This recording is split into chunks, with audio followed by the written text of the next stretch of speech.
Entonces ahí ya se debe estar viendo lo que es el material que se llama equipos de protección auditiva, porque hoy vamos entonces a concentrarnos propiamente en esta materia, que es lo que tiene que ver con la acústica, con la protección auditiva específicamente.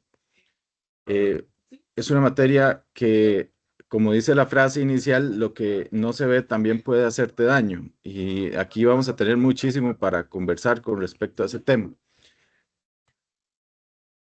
Em, Tenemos una presentación desglosada en varios aspectos de los cuales vamos a conversar, que los podemos describir en cinco. El primero es por qué el ruido en el ámbito laboral puede significar un problema.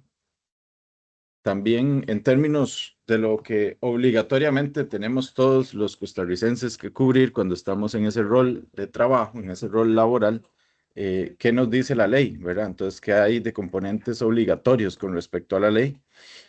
Y finalmente, los tipos de protecciones. Y ya una vez que hablemos de esos tipos, entonces hablamos un poquito de cómo elegir alguno que no sea correcto para las situaciones que nos encontramos y cómo dar un uso correcto, higiene y cuidado de esos equipos. Se habla de el riesgo que nadie ve hacia este tema del ruido, porque justamente esto se llama un componente físico eh, de contaminación física del entorno.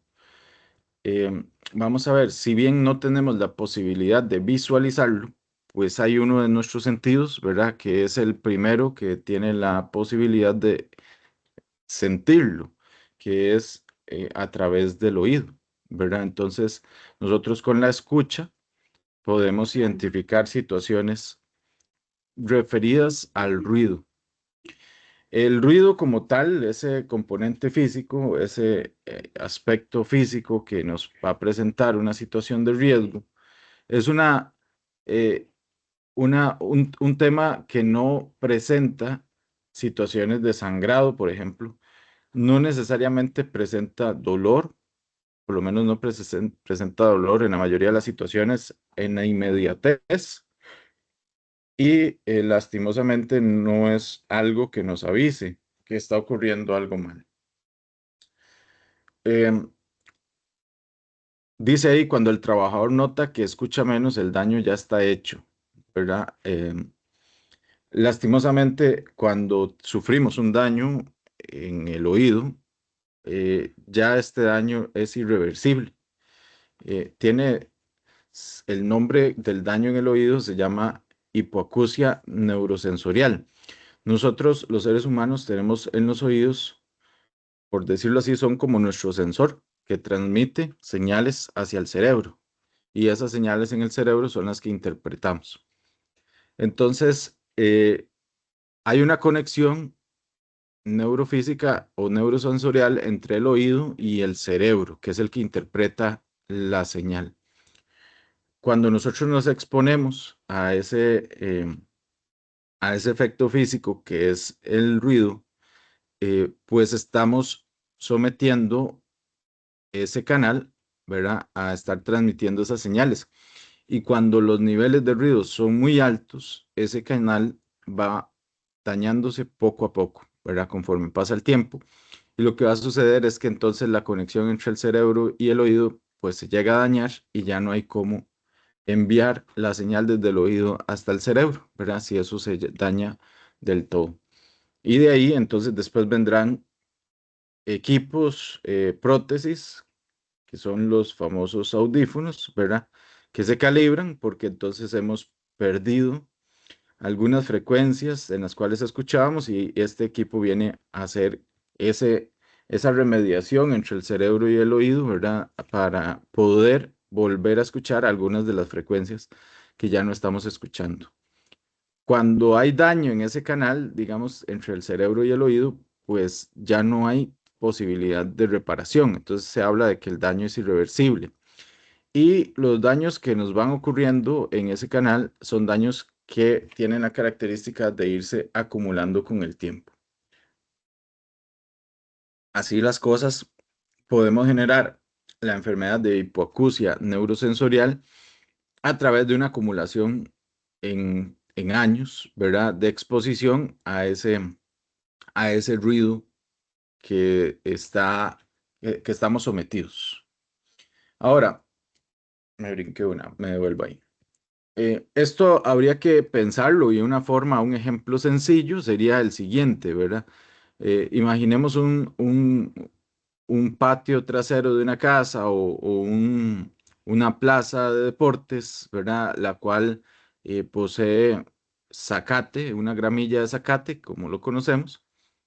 Y hemos también sido testigos, hemos notado que cuando vamos a este entorno, caminamos sobre ese zacate y quitamos el pie, eh, en realidad al zacate, aunque lo pisamos, no le pasa ninguna situación que no le permita devolverse al punto en el que se encontraba antes, ¿verdad? Es como una posibilidad de recuperarse. Pero si sobre el zacate, en vez de pasar nosotros, pasa un camión pesado y hace ese recorrido todos los días en ese zacate, entonces ese zacate se pierde y por lo menos en donde pasan las llantas solo veremos tierra, ¿verdad? Esa idea del zacate que se puede doblar y recuperarse cuando pasamos nosotros, pero no puede recuperarse cuando pasa un camión pesado, ¿verdad? Es la idea que hay que transmitir en el caso del daño acústico. Nosotros podríamos someternos a una presión acústica alta un tiempo corto y esto no implicarnos ninguna especie de daño permanente. O sea, podría, a pesar de sentir algunos efectos, podríamos volver a lo que llamaríamos el estado normal de nosotros en ese sentido, el sentido de la escucha. No tendríamos por qué hablar necesariamente de un daño auditivo. La situación es que si todos los días nos exponemos a esas altas presiones y ya ahí también consideramos o es necesario considerar el factor tiempo de exposición, entonces podría ser que estemos expuestos a una situación en la cual eh, haya un daño permanente en nuestro oído, ¿verdad? Y en nuestro sentido de la escucha. Entonces, esto siempre es muy importante tenerlo en consideración cuando ya propiamente estamos hablando de un daño a la escucha, ¿verdad? Entonces, no es que el daño se va a generar automáticamente ni en el corto plazo. La situación es que el daño se generaría en el largo plazo y si sí se genera, pues ya es una situación donde entramos en lo que se llama que es un daño irreversible y entonces corregir eh, solamente ahorita, gracias a Dios que existe esa tecnología, eh, podría ser una opción, pero no necesariamente va a existir una cura, ¿verdad? Entonces, eso es una situación que tenemos que entender. Ahora, con respecto a el tema acústico, ¿qué dice la legislación en Costa Rica? Y aquí hay varios puntos que me gustaría extenderme. Bueno, tenemos un código de trabajo, ¿verdad? Desde la Constitución Política es mencionado que hay necesidad de protección al trabajador y luego el código de trabajo lo refuerza, pero ya concretamente sobre el tema ruido, sobre este contaminante físico que es el ruido, tendríamos un decreto ejecutivo vigente que es el 10.541, un decreto que es del Ministerio de Trabajo y este decreto se llama Reglamento de Control de Ruidos y Vibraciones. ¿Ok? Está enfocado en el ámbito ocupacional o laboral, porque luego hay más legislación, pero no está enfocada en esta parte laboral o ocupacional, sino ambiental. Pero esta la voy a dejar por fuera, solo eh, nos vamos a enfocar en esta parte ocupacional, o sea, laboral. Este decreto, pues a lo que habla es que debe tenerse el conocimiento de cuál es el límite al cual usted se expone durante su jornada laboral, ¿verdad? Cuáles son la cantidad de decibeles y como tal, entonces la persona encargada de los y las trabajadores, o sea, el patrono, como lo menciona la legislación, tiene entonces una obligación de suministrar una protección auditiva o generar medidas de protección auditiva, que no necesariamente los equipos de protección personal son la única opción. Eso también es importante irlo mencionando, lo vamos a abordar en la presentación. Es decir, que bajo los términos de la legislación costarricense, protegernos ante altos niveles de presión sonora durante nuestra jornada de trabajo no es una recomendación, sino más bien una obligación porque existe un decreto vigente. Siempre que hablemos de que hay una existencia de un decreto vigente, pues estaremos entonces hablando de obligaciones. Recuerden que todo lo que tiene que ver con leyes, reglamentos, es un marco legal obligatorio de cumplimiento obligatorio para todos y todas. Es por esto que cobra relevancia la protección acústica durante las labores. Ahora bien, esta misma legislación, que no es nueva, es una legislación bastante antigua ya para el contexto de Costa Rica en el año 2026, declara un límite de 85 decibeles A para una jornada de trabajo de 8 horas. Es decir, la legislación lo que nos está diciendo es la persona trabajadora durante su jornada y sus labores no debe exponerse a más de 85 decibeles A durante 8 horas de jornada laboral. Ese es el límite que nos pone la legislación. ¿Qué pasa aquí? Bueno, hay varias situaciones relevantes que se deben conocer. Esto es obligatorio. Ese es el límite obligatorio, el límite máximo obligatorio por legislación. ¿Qué sucede? La Unión Europea, por ejemplo, en este momento, en el 2026, ha planteado este límite de 70 decibeles A, perdón, de 85 decibeles A. En Costa Rica, la Unión Europea lo tiene en 70, ya en este momento en 70 decibeles A. ¿Y esto por qué? Porque el daño, todos los daños y consecuencias que hablamos en la diapositiva anterior, que es lo más clásico existente en términos de las posibilidades de consecuencias a la exposición a ruido, pero realmente ya hay muchos estudios médicos que han logrado demostrar causalidades, o sea, causa y efecto, a otras situaciones que no necesariamente tienen que ver con daños permanentes en el sentido de la audición. O sea, la enfermedad que hablamos, hiperacusia auditiva o el nombre específico es neurosensorial, ¿verdad? Que era entonces el daño que hablábamos entre el cerebro y el oído.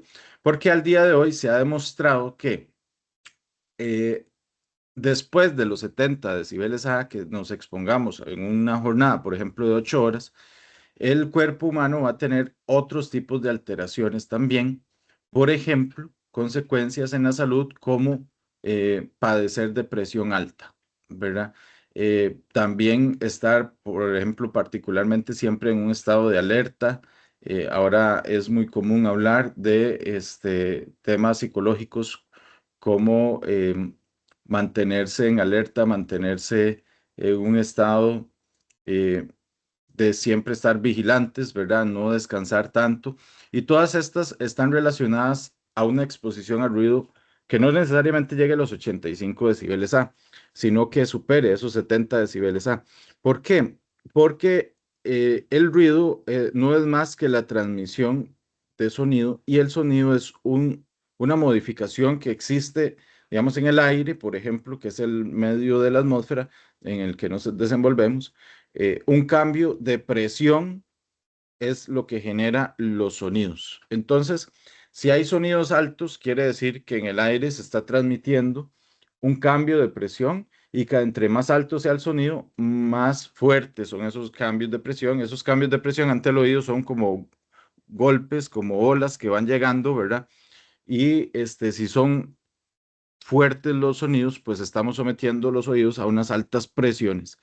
Y eso no necesariamente entonces generamos un ruido, generamos un efecto de perder la audición, sino que de 70 para arriba ya podríamos estar hablando de otras consecuencias, como la presión alta en el cuerpo, ¿verdad? Entonces, por decir un ejemplo de condición de salud médica que es muy popular, la alta presión, ¿verdad? Pero luego podemos estar hablando de consecuencias de estrés, otras consecuencias como no dormir bien, y todo esto puede estar relacionado a la exposición a ruidos mayores a los 70 decibeles A. Esto, como ha sido ya estudiado desde hace muchos años, la Unión Europea sí lo ha generado en su actualización de lo que sería aquí equivalente a leyes y reglamentos, em, a un valor de 70 decibeles A. Nosotros nos mantenemos en este momento 85 decibeles A, pero es importante conocer estos temas porque al final del día, pues somos también seres humanos con las mismas características de seres humanos que tienen quienes trabajan en la Unión Europea. Entonces, no significa que si en Costa Rica el límite es de 85, pues a nosotros entre 70 y 85 no nos pasa nada, ¿verdad? Simplemente lo que significa es que nuestra legislación no se ha actualizado, pero esos efectos ya están demostrados. Es importante porque esto también algunas empresas voluntariamente, ¿verdad? Bajan el límite de lo que la legislación permite. Entonces, la legislación permite 85 decibeles A. Empresas voluntariamente pueden bajarlo, por ejemplo, a esta nueva recomendación de 70 como límite máximo, y entonces todavía poner un porcentaje más bajo de seguridad antes de llegar a los 70, ¿verdad? Estamos hablando de valores para estar sometidos durante toda una jornada de trabajo. 60 decibeles A, para tener una idea, es en general el volumen de una conversación regular entre dos personas. Entonces, 70 no se distancia de eso. O sea, ya cuando una conversación pasa a ser una conversación, digamos, entre gritos entre personas, ya eso está superando los 70. Ambientes como bares, por ejemplo, cuando entramos y vemos que los parlantes están ahí en un volumen alto y que salimos y todavía no suena un pito en los oídos, eso significa que nos expusimos más o menos entre 90 a 100 decibeles A. Entonces, para tener algunas ideas. En el entorno laboral, muchos de los equipos, máquinas eléctricas o de combustión, ¿verdad? Generan efectos eh, que tienen repercusión sobre esos decibeles, ¿verdad? Eso es importante tener en cuenta. Entonces, si nos exponemos a esos equipos, eh, vamos a estar pues hablando de ese tipo de exposición. Por ejemplo, en el ámbito del giro de negocio de los controladores de plagas, equipos como equipos de fumigación que justamente funcionen con motor generalmente de combustión, ¿verdad? Generan un poquito más de ruido y los andamos en algunas ocasiones cerca de espalda o tronco, que puede ser un lugar bastante cercano al oído. Exponerse, por ejemplo, a este tipo de tratamientos o de herramientas puede ser problemático, ¿verdad? Porque podríamos estar midiendo entre 95 y 103 decibeles A, generalmente en equipos de esta categoría, em, y exponerse ya 8 horas todos los días puede ser problemático. Sé que no es necesariamente la realidad, ¿verdad? Porque esos equipos son muy específicos para algún cliente o alguna labor y no implica las 8 horas de jornada laboral expuesto a esa cantidad de decibeles. Sin embargo, eh, todo va sumando, ¿verdad? Ahorita lo vamos a ver de alguna manera, todo va sumando. Si un equipo llega a medir entre 95 a 103 decibeles, estamos hablando que de esos 85 por lo menos superamos unos 18 decibeles. ¿Ah? Y en la siguiente vamos a ver qué significa o qué repercusión tiene superar en esa cantidad. Ahora, otro tema importante es no solo los equipos que ustedes utilizan, ¿verdad? Yo los menciono en primera instancia porque al final es de lo más directo que tendremos acceso, pero dependiendo de las instalaciones de cliente, también estaremos sometidos a un ambiente en el cual se pueda superar incluso ese límite que se habla ahí de 103 decibeles A. Entonces es ahí donde cobra eventual importancia el hecho de que tengamos conciencia sobre el aspecto del contaminante físico, ruido, que es invisible, pero que al final del día nos va a generar problemas si nos exponemos a esos decibeles superiores, a los límites máximos o a los límites recomendados. Entonces, para eso tenemos esto, para entenderlo, tenemos esto de acá. Cuando nosotros estamos expuestos a 85 decibeles durante todo el día laboral, durante toda la jornada laboral de 8 horas, ese es el límite que la legislación nos dice, ¿verdad? No lo supere porque de ahí en adelante pues vas a tener el problema a largo plazo de pérdida auditiva, ¿verdad? Entonces, si nosotros superamos esos 85 a tan solo 88 decibeles, 3 decibeles más, eh, nosotros no deberíamos estar expuestos a la mitad de tiempo.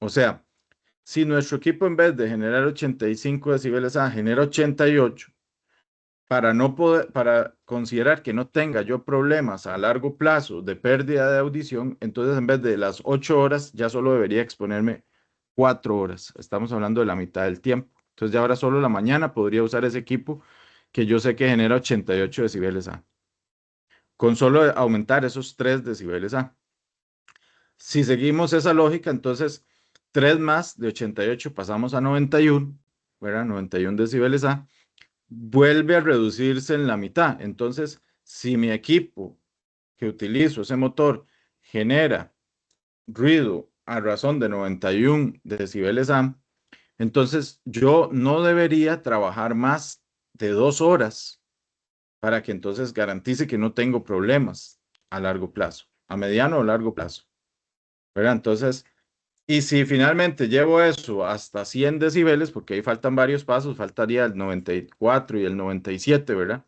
Estaríamos hablando que un equipo que genere 100 decibeles o aquella situación en un bar donde el entorno está a 100 decibeles, o bueno, ya llevándolo a lo ocupacional, en una industria donde haya máquinas, ¿verdad?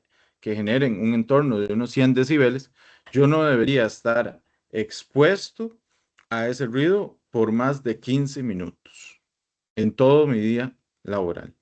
Esto para poder garantizar que no exista afectación. ¿Qué pasa? Que si no, pues 15 minutos es muy poco, nos exponemos las 8 horas. Entonces, en definitiva, todo lo que pasa en las 7 horas con 45 que le restan a esos 15 minutos, está generándole a usted un daño que a posterior, ¿verdad? Va a ser ya acumulativo, no reversible, y entonces vamos a perder la conexión entre el cerebro y el oído, la conexión natural que teníamos, y entonces se refleja en la falta de poder escuchar.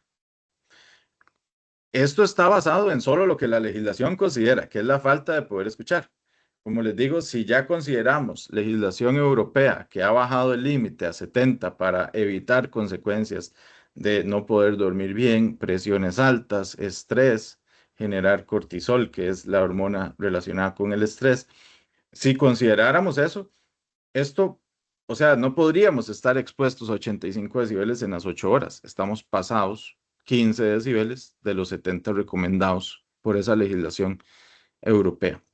Pero bueno, aquí estamos hablando de lo que tenemos en nuestro entorno, que son los 85, y que se enfoca solamente en el daño irreversible que existiría entonces de pérdida de la escucha si nos exponemos en esas cantidades. Entonces, nótese que solo ir subiendo 3 decibeles disminuye la mitad del tiempo que puedo estar expuesto yo a ese ruido.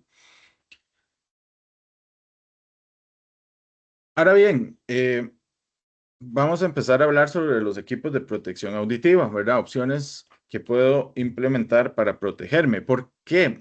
Porque, bueno, eh, los equipos de protección auditiva en lo que se van a enfocar es en que si el ambiente está a 85 decibeles, cuando yo incorporo el equipo de protección auditiva, logro estar, por ejemplo, a los 70, que es lo recomendado por la legislación europea. O si estoy a 100, logro estar por debajo de los 85, por ejemplo, que me recomienda la legislación nacional. Y si yo logro estar debajo de los 85 durante todo el tiempo que laboro, ¿verdad? Entonces, ya puedo estar 8 horas o más tiempo, según la lógica, ¿verdad? Que me está recomendando la legislación. Eh, es importante, antes de hablar ya de los equipos de protección acústica, que eso es lo que vamos a dedicar el restante de la charla, es importante sí mencionar lo siguiente: cuando uno está ante un escenario donde las herramientas de trabajo y el entorno en sí genera una situación de más de 85 decibeles A, es importante que antes de ir a buscar los equipos de protección pueda visualizar opciones en las cuales, por ejemplo, logre disminuir ese entorno, ese ruido del entorno, para entonces no depender de un equipo de protección personal. Eso se llama una jerarquía de los riesgos. Y lo primero que va a existir en la jerarquía es la eliminación, ¿verdad? Entonces, si yo puedo evitar exponerme del todo a ese ambiente ruidoso, eso es lo primero que voy a hacer: eliminar, ¿ok? Luego de eliminar, voy a pasar al siguiente pasito del escalón, que es sustituir, ¿verdad? Voy a ir dando ejemplos. No sé si han notado, pero hay ciertos negocios de cafeterías, restaurantes, que ahora implementan licuadoras con una tapa adicional, ¿verdad? Se pone la licuadora y luego se le baja como una capucha. Y cuando licúan, ya no se escucha el motor tan fuerte, ni en las cercanías ni en el local, ¿verdad? Son equipos que han surgido últimamente. Entonces, ahí estás, cuando, bueno, vamos a utilizar ese equipo, vamos a utilizar un equipo en el cual ya no permite, ¿verdad?, la generación de esos 100 decibeles, 85 decibeles, sino que entonces eliminamos la posibilidad de estar ahí sometidos a esa cantidad de decibeles. Luego la sustitución, ¿verdad? Entonces, si yo tengo un equipo que hace una tarea, pero logro averiguar que un equipo, digamos, era de combustión y ahora pues uno eléctrico existe y genera menos ruido, entonces yo podría optar, ¿verdad? Si dentro de mis opciones está optar por la sustitución del equipo, para que entonces hago la misma tarea, sustituir el equipo y ahora genero menos ruido y me expongo a menos ruido. Ven que son situaciones en las cuales, digamos, no estoy hablando de utilizar un equipo de protección personal o un equipo de protección auditiva en este caso, sino hacer otro tipo de acciones que no dependen de si utilizo o no un equipo de protección auditiva, y ya yo me expongo a menor cantidad de decibeles, a menores presiones sonoras, y eso genera, digamos, efectos más beneficiosos porque ya por más que quiera, ¿verdad? No está esa cantidad de decibeles en el entorno, en el ambiente, y ya yo no necesito, puedo usarlos, pero ya no necesito usarlos. Entonces, esta idea tiene que estar ahí, ¿verdad? Entonces, tenemos esa jerarquía. El último de esa jerarquía es los equipos de protección personal, ¿verdad? Porque estos siempre están de últimos en todos los casos, porque son una barrera preventiva en caso de que algo falle, ¿verdad? Entonces, si algo falla, bueno, tengo el equipo de protección personal que me va a ayudar. Eh, Ahora sí, propiamente sobre lo que encontramos en el mercado y las opciones, podremos hablar de tres opciones relevantes. La primera son tapones de tipo desechable, que hay varios estilos. Hay algunos que se deforman, ¿verdad? Como una plasticina, y yo me lo pongo en el oído y luego se va expandiendo un poquito y lo deja bien cerrado. Hay otros que no hacen ese efecto, pero igual se colocan, igual son desechables. Reutilizables, que la característica que los distingue de los desechables es que generalmente tienen una especie de cuerda, ¿verdad? Que si me los quito, me los puedo dejar aquí colgando, por ejemplo, en el cuello. Y esos distingue de los desechables porque los puedo lavar. Bueno, ahorita vamos a ver sobre las situaciones que puedo someterlos, pero los puedo seguir utilizando más de una vez. Y finalmente, equipos que se llaman orejeras, que son equipos ya obviamente de varios usos, y para una duración un poco más larga que los anteriores. Cada uno de estos tiene sus características en términos de materiales con los que son construidos y a partir de eso generan ciertos rangos que van a proteger a la persona. Por ejemplo, los tapones desechables, estamos hablando de esos expandibles que toman la forma del oído donde se incorporó. Generalmente hablamos de que son capaces de atenuar o reducir de unos 32 a unos 37 decibeles, que es bastante, ¿verdad? Estamos hablando que si estábamos en 100, casi llegamos a 63 entonces decibeles en un entorno que está en 100, ¿verdad? Es bastante protección. Vea que esa es una protección adecuada incluso para el límite de la Unión Europea que decíamos es 70, o sea, no tendría yo tampoco los efectos de, en el cuerpo de presión alta, de estrés, al estarme sometiendo a una cantidad de horas de jornada completa a a esos valores. También, los tapones reutilizables andarán un poquito más bajo, entre unos 20 y 27, porque a diferencia de los otros, no tienen esa situación de poderse expandir en el oído, ¿verdad? Pero, y sus materiales son un poquito diferentes para que sean más duraderos. Y su reducción andará entre unos 20 y 27 decibeles, un poquito más bajo, pero sin embargo siendo importante. Si la exposición es a 90 decibeles, ¿verdad? Ya ahí es suficiente para llegar a 70 decibeles. Y las orejeras que podrían andar bien entre 21 y 31. Estos son algunos rangos aproximados.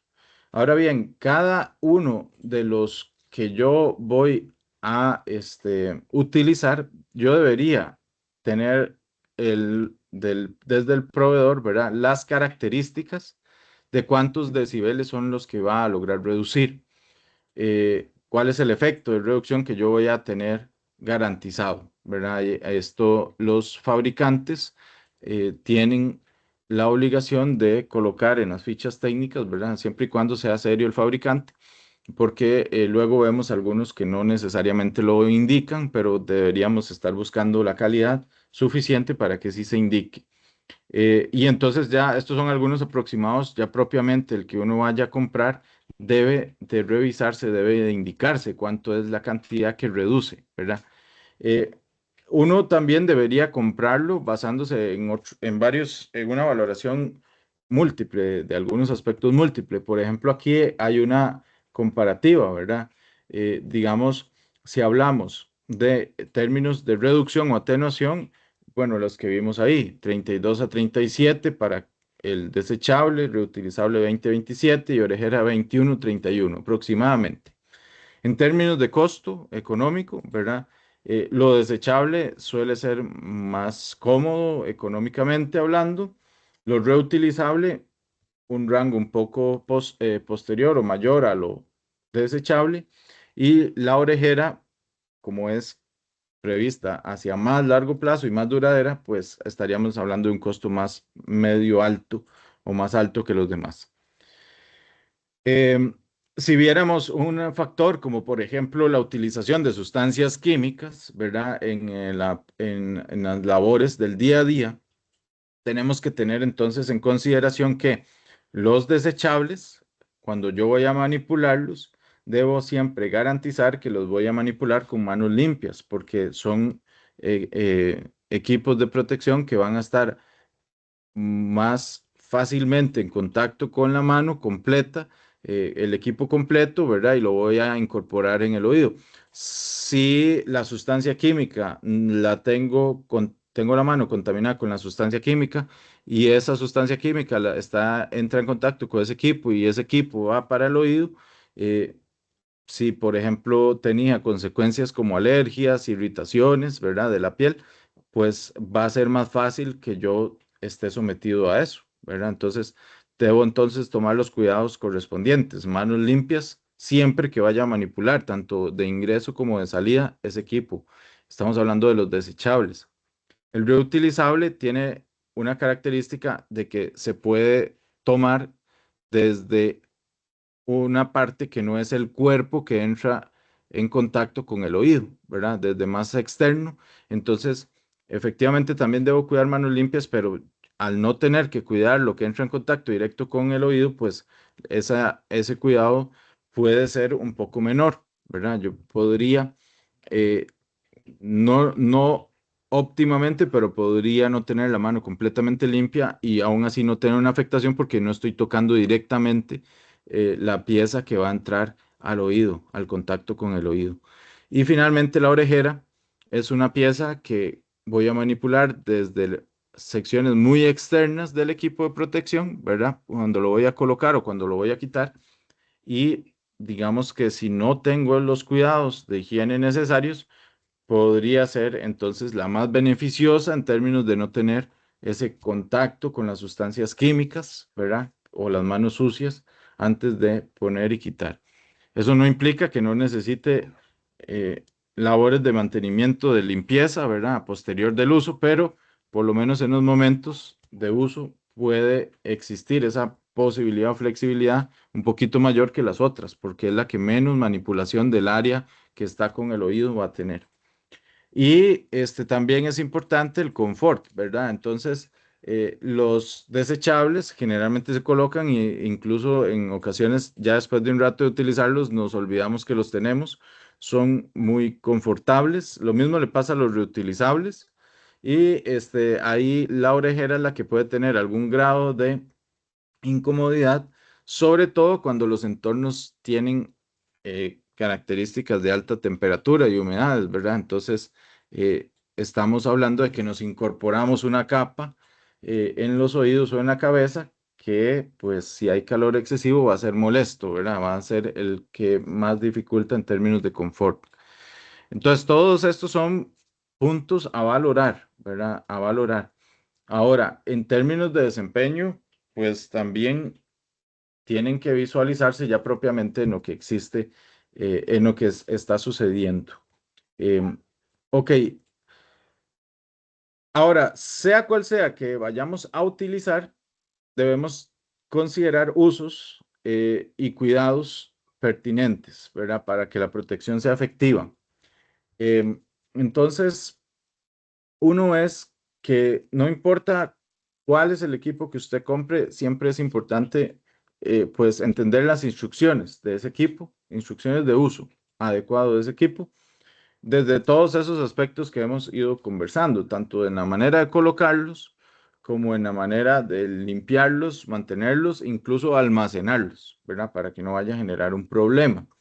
Entonces, siempre asegurarse que el equipo que estoy comprando tiene una ficha técnica, que venga esa ficha técnica, e incluso puedo solicitar a quien le estoy comprando el equipo, ¿verdad? Que me asesore con todos los aspectos de uso correcto de ese equipo, ¿verdad? Cómo se utiliza de manera correcta, cuáles son las necesidades de higiene de ese equipo. Em, Ahora, otro tema importante es toda la valoración que hicimos anterior, ¿verdad? En términos de cuáles son el que mejor se me puede ajustar a la situación.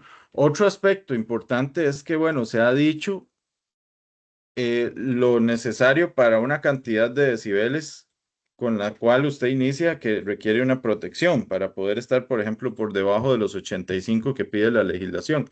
Pero entonces, no es lo mismo asumir que estoy a 85, 88 decibeles, suponiéndolo que midiéndolo, ¿verdad? Entonces, en la práctica, uno puede hacer un estudio de cuánto es el ruido en el ambiente al que usted trabaja y entonces con esto tener una garantía de cuál es el equipo que necesariamente debo utilizar, ¿verdad? Esto se hace a través de unos equipos que se llaman un dosímetro, y entonces un dosímetro es como un grabador que tiene un micrófono con un cablecito, ¿verdad? Entonces, el dosímetro del micrófono usualmente se anda aquí en la camisa, pegado durante las 8 horas, ¿verdad? Y él va a registrar los niveles a los que usted se expone. Si usted se expuso a 100 decibeles durante las 8 horas, si usted se expuso a 80 decibeles durante las 8 horas, ya es una medición más real y si medimos, qué sé yo, unos cuantos días de operación, ¿verdad? Una semana, 2 semanas, o se puede andar el equipo ahí usted encendido durante esas 8 horas, todo ese tiempo. y analizar entonces cuánto es realmente el ruido al que usted se expone y basándose en eso, ahora sí, comprar un equipo que reduzca lo necesario, ¿verdad? Ya sea para tomar la decisión de estar debajo de 85, debajo de 70, como se prefiera. Em, Obviamente lo recomendado es estar por debajo de 70. Luego, otro punto interesante es que, bueno, aunque nos expongan a quien le compremos el equipo o incluso lo que yo estoy exponiendo también, cuando ya tenemos el equipo en las manos, es muy normal que en videos de YouTube, ¿verdad? Podamos encontrar recomendaciones de quien ya lo ha usado, ese equipo, prácticas, ¿verdad? Buenas prácticas. Entonces, ese medio de información es importante considerarlo. La idea es que tengamos dominado el uso del equipo. Realmente es sencillo, pero todos tienen sus características. Y luego los términos de limpieza, porque en términos generales, por ejemplo, los tapones reutilizables, los desechables, la idea es que se desechen después de cada uso, ¿verdad? Un uso de un desechable puede ser un día, ¿verdad? Una jornada de 8 horas. Puedo usar ese tapón durante un día y ya desecharlo. Al día siguiente voy a volverme a exponer, entonces tapones desechables nuevos. Estos reutilizables sí permiten ser lavados, ¿verdad? Entonces, las los cuidados para lavarlos es importante conocerlos. En términos generales, se puede hablar de recomendar lavar con agua tibia, utilizar jabones, pero que sean neutros, porque recuerde que eso está en contacto con su oído interno, ¿verdad? Entonces, una alergia puede ser algo muy incómodo y difícil de tratar. Y recuerden que las infecciones en oídos son situaciones también complicadas que van a poner eh, en estado a veces hasta crítico la salud porque genera muchos efectos, una infección en el oído. Entonces, esa limpieza debe ser importante tomarla en cuenta. Si uso jabón, pues debe estar la etapa de enjuague bien contemplada, bien enjuagados. Y el secado de ellos es importante, ¿verdad? Porque si conservan humedad, después agarran un hongo que también expongo el oído a una bacteria o un hongo, ¿verdad? Que va a generar un problema ya en el cuerpo de nosotros. En términos de las orejeras, esas suelen tener una almohadilla, ¿verdad? Entonces también deben limpiarse y visualizar si hay grietas, si hay desgastes, ¿verdad? Porque ya no marquen el sello que deben generar y entonces ya no están haciendo el efecto necesario. Como les decía, el almacenamiento también es importante. Dónde se guarda es importante, ¿verdad? Si hay humedad, si no hay humedad, si es fresco, si es seco el lugar, si hay polvo, si hay luz del sol directa que pueda estarle generando un problema de eh, añejamiento o avejentar el equipo prematuramente, no durar entonces el tiempo que debía durar y deteriorarlo de manera más prematura. Luego, las infecciones, como decíamos, ¿verdad? No solo del equipo en sí y de la limpieza que le puedo hacer, sino lo que ya se ha mencionado, que es la limpieza de mis manos cuando voy a manipular, sobre todo, como hemos dicho, no tanto en las orejeras porque se permite una manipulación más externa, pero sí en los tapones reutilizables. Si no tengo una mano limpia, voy a poder estar favoreciendo una infección en el oído, que es problemática. Y las señales de si el equipo, aunque esté bueno, lo estoy usando mal, pueden referirse a que de repente yo estoy escuchando el ruido de el equipo o fumigadora o motor del entorno eh, de forma clara, ¿verdad? Entonces no me está atenuando lo que debería atenuar. También si hay una irritación, ¿verdad? Una picazón o un zumbido aunque estoy utilizando estos equipos, al final de la jornada termino con un zumbido, como cuando me expongo sin equipos. Todos estos son señales de que o estoy usándolos mal o el equipo tiene un problema, ¿verdad? Debo revisar a ver si yo tengo una situación de estas dos. Y bueno, pues básicamente estos son los temas, ¿verdad? Ahí importante que nos pongamos a visualizar sobre estas pérdidas de audición provocadas por el oído, si, por ejemplo, son curables o no con el tiempo. Con respecto a lo que hemos ido conversando, ¿qué opinan ustedes? ¿Son reversibles o irreversibles cuando ya hablamos de un daño de pérdida de audición? Ajá, ya no podemos, no tenemos la posibilidad de revertirlo. En Costa Rica, el límite en decibeles, ¿cuál sería? Ajá, a 8 horas, 85. Em, si tenemos guantes con los cuales estoy manipulando sustancias, si tenemos guantes con los cuales estoy manipulando sustancias químicas, la recomendación sería ponerme el tapón con esos mismos guantes sin quitármelos.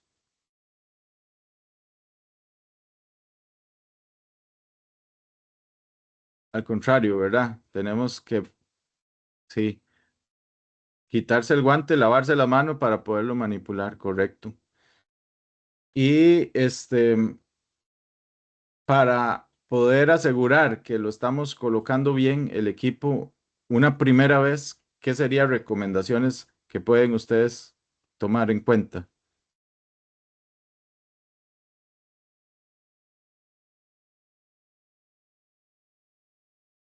La primera vez que lo usen, ¿qué podrían ustedes buscar para asegurarse que lo están usando bien? Ficha técnica, pedir consejo a quien se los está vendiendo, buscar en YouTube el uso de ese equipo, ese modelo, ¿verdad? Específico. Son consejos que se pueden tener en cuenta. Bueno, este es el material del tema completo. No sé si ustedes tienen algún comentario, alguna duda específica para poderla ver también. Básicamente esto es lo que preparamos con respecto a la protección auditiva.